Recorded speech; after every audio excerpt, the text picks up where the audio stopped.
बिहार में विधानसभा चुनाव की सियासी सरगर्मी बढ़ गई है। राजनीतिक पार्टियां सियासी बिछावन बिछाने लगी है। जी हां, धार्मिक एजेंडा सेट किया जाने लगा है।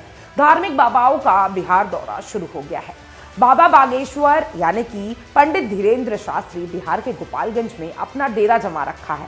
तो वहीं आर्ट ऑफ लिविंग के संस्थापक श्री श्री रविशंकर शुक्रवार को बिहार दौरे पर पहुंचे।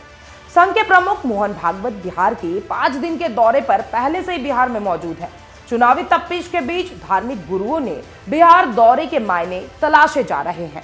तो वही सवाल यह भी उठ रहा है कि आखिर ये किसके लिए सियासी जमीन तैयार करेंगे। नमस्कार, मैं हूं अंकिता शुक्ला। स्वागत है आपका चैनल फॉर न्यूज इंडिया में। 2025 में होने वाले बिहार विधानसभा चुनाव को बीजेपी के लिए एक महत्वपूर्ण चुनौती मानी जा रही है। बीजेपी ने इस चुनाव के लिए पूरी तरह से तैयारी शुरू कर दी है और पार्टी के प्रमुख नेता जैसे कि प्रधानमंत्री नरेंद्र मोदी, जेपी नड्डा और केंद्रीय मंत्री शिवराज सिंह चौहान ने बिहार का दौरा भी किया है। इसके साथ ही संघ प्रमुख मोहन भागवत, धीरेन्द्र शास्त्री और श्री श्री रविशंकर जैसे धार्मिक गुरुओं के बिहार दौरे ने सियासी माहौल को और गर्मा कर रख दिया है। बागेश्वर धाम के पीठाधीश्वर यानी कि पंडित धीरेन्द्र शास्त्री ने गोपालगंज में हनुमत कथा के आयोजन के दौरान हिंदू समाज को एकजुट करने की बात की। शास्त्री ने कहा कि वे हिंदू की सुरक्षा और अस्तित्व के लिए लड़ने आए हैं, न कि किसी राजनीतिक दल के लिए वोट मांगने। उनका यह बयान बिहार के सियासी परिप्रेक्ष्य में एक स्पष्ट संदेश था, खासकर जब गोपालगंज आरजेडी प्रमुख यानी कि लालू प्रसाद यादव का गृह जिला है। इसी बीच आध्यात्मिक गुरु श्री रविशंकर ने भी बिहार का दौरा किया। उन्होंने राज्य के विभिन्न स्थानों पर सत्संग आयोजित किए, जिनमें ध्यान, योग और जीवन जीने की कला का प्रवचन दिया गया।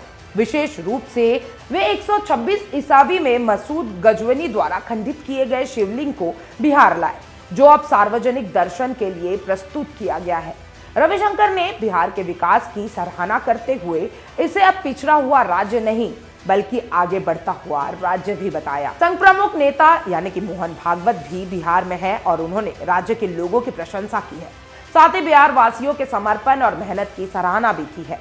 भागवत का यह दौरा बीजेपी की चुनावी रणनीति का हिस्सा माना जा रहा है, जिससे उनका संदेश साफ है कि बिहार में हिंदू वोट को एकजुट किया जा रहा है। बिहार की राजनीति में जातीय समीकरण महत्वपूर्ण होता है और बीजेपी इस बार अपनी रणनीति में धर्म को केंद्रित करके हिंदू समाज को एकजुट करने का काम कर रही है।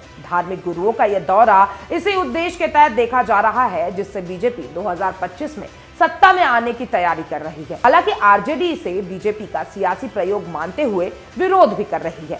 आप क्या सोचते हो इस खबर के बारे में, मुझे कमेंट बॉक्स में जरूर बताइएगा और तमाम ऐसे अपडेट्स के लिए चैनल फॉर न्यूज इंडिया के साथ बने रहें।